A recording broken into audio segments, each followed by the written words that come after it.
dit seulement une chose, c'est qu'une grande partie de l'argent qui est dans notre porte-monnaie vient précisément de l'exploitation depuis des siècles de l'Afrique. Pas uniquement, mais beaucoup viennent de l'exploitation de l'Afrique.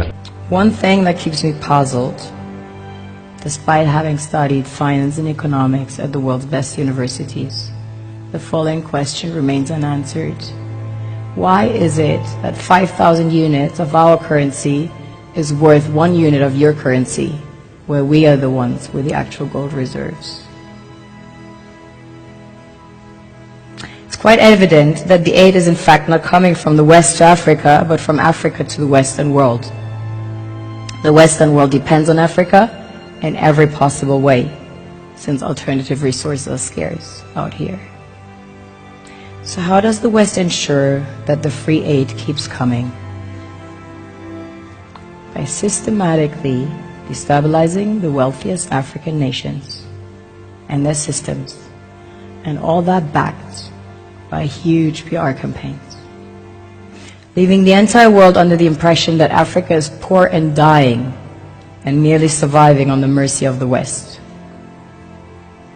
Well done, Oxfam, UNICEF, Red Cross, Life Aid, and all the other organizations that continuously run multi-million-dollar advertisement campaigns depicting charity porn to sustain that image of Africa globally.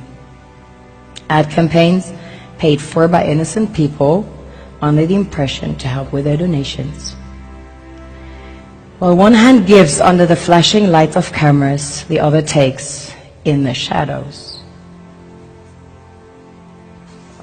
We all know the dollar is worthless, while the euro is merely charged with German intellect and technology, and maybe some Italian pasta.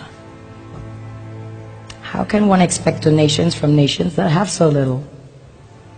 It's super sweet of you to come with your colored paper in exchange for our gold and diamonds. But instead, you should come empty-handed, filled with integrity and honor. We want to share with you our wealth and invite you to share with us. The perception is that a healthy and striving Africa would not disperse its resources as freely and cheaply, which is logical. Of course, it would instead sell its resources at world market prices, which in turn would destabilize and weaken Western economies, established on the post-colonial free meal system. Last year, the IMF reports that 6 out of 10 of the world's fastest growing economies are in Africa, measured by their GDP growth.